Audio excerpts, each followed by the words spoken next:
Hello everyone, welcome back to the e-learning space of MGM Higher Secondary School, Bokaro.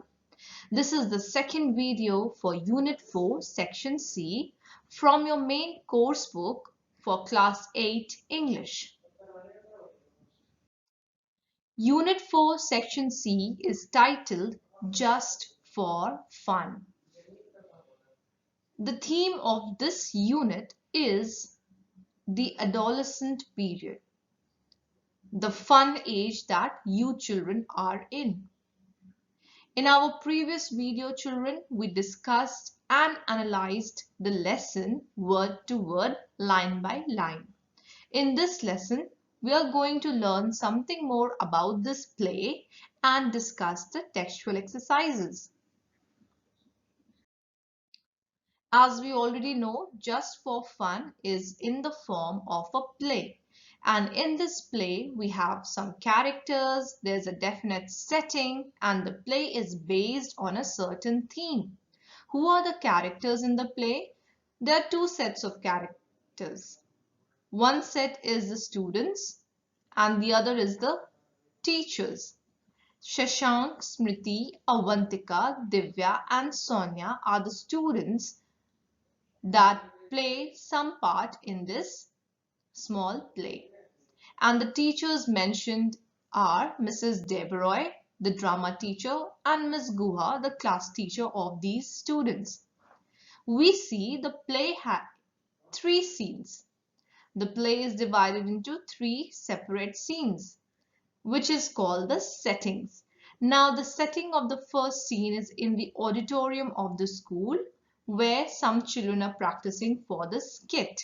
The skit is to be presented during the Children's Day celebration. The second scene takes place in a classroom where Miss Guha is trying to teach the children a lesson based on a story. In the third scene, the setting changes into a counseling room, and in this scene, the outcome of the story is seen. That is, the moral story that Miss Guha tells the children has a positive impact, and they go to the counseling room to discuss about a certain mistake that they made. Now, what is the theme of the play? While understanding the lesson, we learned that spreading rumors about people is not only a dishonest thing, but also causes damage to one's personality. And the moment a person realizes that they have erred, that is, they have made a mistake, it is a very good, a human thing to apologize about their behavior. And as long as an apology is sincere, there is a chance that the person in front who has been wronged by you will forgive you. So this lesson, Just for Fun, aims at teaching you youngsters, children of your age, a message in personality development. With the help of a small play involving school students and teachers as characters, the play is didactic in nature. That is, it is teaching a lesson. It is moralizing about something. What is it teaching? It is teaching how you youngsters, how growing children should be responsible. You have heard n number of times that you young children are the future of the nation, the future of the world. The responsibility of the future world depends on your young shoulders, rests on your young shoulders. So if from now on itself you do not pay attention to developing your personality in a positive way, the entire structure might crumble. You are the pillars of this structure, and it is very important that these pillars are strong, strong in moralities, strong in emotion and intellect as well. This play gives the message that lying about others leads to tarnishing of the image of others, and it is a wrong thing to do. But remember, children, it is the human values that will always triumph above everything else. If you have wronged someone, you owe them an apology. And if your apology is sincere, any damage can be contained. This is the message and this is the central theme of the play, Just for Fun. So in our previous video, we discussed about the lesson. Now let us discuss the textual exercises. We began the lesson with proverbs and idioms, if you remember. Now the first question is reference to context, and the first reference is, I wonder what or who she is tattling about. Who spoke these words? These words were spoken by Simran. When and where were they spoken? These were spoken in the school auditorium. And when? During the Children's Day skit rehearsal. Who is the she mentioned here? The she mentioned here is Sonia. Why were these words said about her? These words were said about her because she had tattled to Mr. Sinha about Avantika taking the roses from the Class 11 exhibition. Come to the second extract. Ooh, how would he do that? Who said this? Simran said this. Who is the he spoken about here? The he being spoken about here is the villager. What prompted such a reaction from the speaker? Means why is the speaker saying so? The villager was asked by the wise man to take the opened feather pillow and walk as far as he could, scattering the feathers in the wind as he went along. After doing that, he was to come back to the wise man. When he returned, the wise man told him to go and collect all the feathers and put them back in the pillow, which was not possible as they had scattered far and wide in the wind. That is why the speaker reacted in the above manner. I think we need to speak to Miss Guha. Who is the speaker here? Once again, the speaker here is Simran. Who does we refer to? We refers to the three girls, Simran, Avantika and Divya. What does the speaker want to talk about? Here the speaker was to confess to Miss Guha that they had falsely tattled on Sonia to get her into trouble. Come to the next question. Let us now come to the question answers. The first question, why were the girls rehearsing a skit? The girls were rehearsing a skit because they wanted to perform it on Children's Day. What did the girls start doing when Mrs. Deberoy left? When Mrs. Deberoy left, the girls started gossiping. Why did the villager in the story spread a rumor about the wise man? The villager in the story spread a rumor about the wise man because he gave the villager some advice which he did not like. Come to the fourth one. Why did Avantika feel that Miss Guha told the story especially for Simran, Divya and herself? Avantika felt that Miss Guha had told the story especially for Simran because the moral of the story, words spread far and wide and cannot always be taken back, applied to their falsely tattling on Sonia to get her into trouble. They felt that Miss Guha wanted them to understand this from the story. Why did the three girls want to talk to their teacher? The three girls wanted to talk to their teacher to confess that they had falsely tattled on Sonia. They realized that what they had done was wrong and they wanted to apologize for it and make amends. Coming to discuss and write, would you say that Avantika was not a hateful girl at heart? Justify your response. Now, this is a subjective question. It may change from person to person. It may vary from person to person.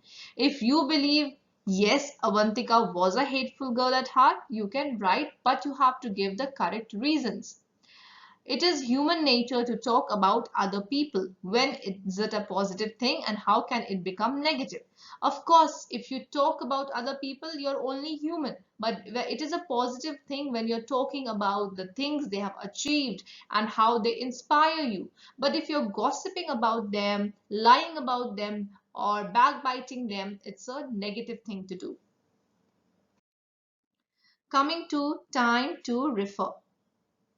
In this, we know that we began the chapter with some proverbs and idioms, like an eye for an eye makes the whole world blind. So spill the beans. I told you earlier while discussing the play that spill the beans means to tell the secret. So what do you think these expressions mean? The below expressions. Check a dictionary of proverbs and idioms to make sure your guesses are correct. I also write which of these are proverbs and which are idioms. Now, before you segregate them into proverbs and idioms, it is important to know the difference between proverbs and idioms. What is a proverb? A proverb is a well-known phrase or sentence that gives advice. Always remember, it's a phrase or a sentence and it always gives some kind of advice. Then what is an idiom? An idiom is a group of words whose meaning on the whole is different from the meaning of its individual meaning. Means the literal words in the sentence do not exactly mean that. It has always a metaphorical meaning. Look at the first sentence. A word to the wise is sufficient. Over here, it's a sentence and it is giving an advice. And it's not something that means different from these words. A word to the wise is sufficient means if you tell something to a wise person, you need not give him a complete instruction. Even a little bit of hint is enough. So this is a proverb. This, children, you're going to do on your own. Find the meaning of these proverbs and idioms and find out which among these 10 are proverbs and which are idioms. Coming to the grammar section, models. We have already discussed models when we were doing the grammar lesson auxiliary verbs. So this is a kind of a practice for you.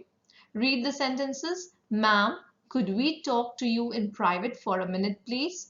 Where would you like to talk? So these highlighted verbs, these are also helping verbs, a type of helping verbs, and these are called models like will, may, might, shall, ought to, need to, and have to. We have discussed these separately in our grammar lesson. This table here is important. The models are given, what functions they serve in a sentence, how they're used, and what are their functions is right here for you to learn, remember, and make use of them in your sentences. Now, based on those model table and your previous knowledge on models, here is an exercise. Write the function of the highlighted models in the blanks. One has been done for you. So the first one, may I leave a little early today? May here is used to seek permission. So the first one is written permission. Would you like to have a chat now? This is an offer. You're offering somebody your company. See the third one. Shall we meet in the counseling room? It's a suggestion. The results may be declared the evening. So it's a probability. I am sure you can read the next sentences and do them on your own in the textbook itself. Come to the exercise B. Working in pairs, take turns to make sentences of your own using suitable models to express these situations. So basically, you have to make a request to borrow something or to get someone to do something for you. You are going to make these sentences on your own in your practice copy, vocabulary practice copy that I've asked you to maintain. Suggestion, go for going to a film or to learn to cook or to get something new. So your sentences will have these ideas. All right. Now let us come to the next page. Primary auxiliaries. When we were learning the lesson auxiliary verbs, we learned that there are some verbs which are primary auxiliary verbs while some are the modal auxiliaries. Now coming to primary auxiliaries, you have to see that they have been used incorrectly in these sentences. So you're going to rewrite the sentences in their correct form. You're going to do this in your copies. Mark and Sheila had just left. So had is the wrong primary auxiliary used in the sentence. Mark and Sheila have just left because they're plural. Mark and Sheila makes the subject plural. So we will use the plural form of the verb. The manager was not returned yet. The manager has not returned yet. You realize what you have to do, didn't you? So You realize what you have to do, don't you? We will use don't you. Rest of these sentences, you will find out what are the primary auxiliaries in these sentences, how are they wrong, and what would be the correct statement. So you will use them, rewrite them in your copies. Turning the page, come to time to listen. Well, there are some young people who love acting while others enjoy different interesting things. Here is a list. What you have to do is that what's your favorite pastime or hobby? What do you enjoy most about this activity? How much time do you spend on each activity? This is basically just a collection of data of two-person. So you can do this in your textbook itself. You have many people at your home. Instead of Shika and Rikong, you can use any person you're interviewing and write two things about them. Yeah, their favorite pastime or hobby, the thing they enjoy the most, and why do they enjoy it, and how much time do they spend doing that certain thing in the textbook itself. Coming to time to speak. As we see in the lesson, Avantika likes acting, and maybe Shashank's favorite hobby is reading. So over here, when you're asking somebody questions about their hobbies, what questions you can ask them. What are your hobbies? How did you get interested in it or them? Which other activity would you like to do if you had the opportunity? Have you tried? There's so many options given here. Bungee jumping, zorbing, paragliding, whitewater rafting, bowling, baking, etc. These are adventure sports and other things. You can use your own idea. So this is basically a way of how to speak or talk to people when you're asking them about their hobbies and other interesting activities. And you can practice this in front of the mirror or with a person next to you. Coming to time to write. Yes, story writing. How do you write the script from the picture? You must have read many comic books, right? So here is a comic strip for you. See, look at the picture. As Jishnu walked along the beach, he saw a transparent bottle in the sand. He bent down and picked it up. He peered into it and was shocked by what he saw inside. So based on these two pictures, a little description is given. Now what you have to do is how you can continue the story. So you will, of course, when you're writing a comic story script, you have to draw the picture, write the story, and then complete the story. You can use a poster size paper. This is an activity that will help you refresh your mind as well as practice your writing abilities and your creative skills. Again, you will do this in your practice copy. Now coming to the hots, Sonia was accused of tattling by Avantika and her friends. Should she have just kept quiet instead of spilling the beans? Would you say that Avantika and her friends had a good reason for being upset with Sonia? Justify your response. Now children, we know that Avantika was stealing roses from the class 11 exhibition and Sonia complained about it. So do you think Sonia was right or should she have just kept quiet about it? I believe if you see something wrong, it is your right as a member of that society, of this school, of the classroom to report about it. Seeing something wrong and being quiet about it is almost like participating in that wrong thing. So I believe the response is justified. But if you believe that Sonia's response is not justified, I would like to see your reasons. Why do you think so? Here is a project for you children. In your textbook, on Earth Day, you can spread environment awareness by decorating paper bags with environment-friendly messages. Here's how you can do this. So basically, use old newspapers, old bags to make this paper bag. Decorate them the way you want to, and when you are done, you can, use some bookmarks to, make the handles and etc. Distribute it to the people outside so that they do not use plastic, and it can be your way of, saving the environment from the non-biodegradable waste. This will be a small step, but definitely a huge because one small step for man is a huge leap for mankind. You must have heard this.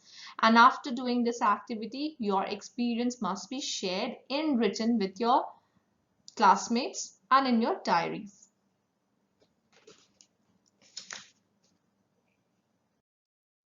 Now that brings us to the end of our textual exercises. Here are the assignments that you are supposed to do in your copy. You're going to read the chapter once again on your own and underline the tough words. The word meanings, you're going to learn them. Complete all the textual exercises in the course book itself, the way we discussed it right now. And exercise A and B about the passage given on page number 89 is to be done in your English copies. And based on your understanding of the lesson, you have to give a pictorial representation of the chapter and color it. This brings us to the end of our second video on the lesson Just for Fun. Thank you, children, and take care.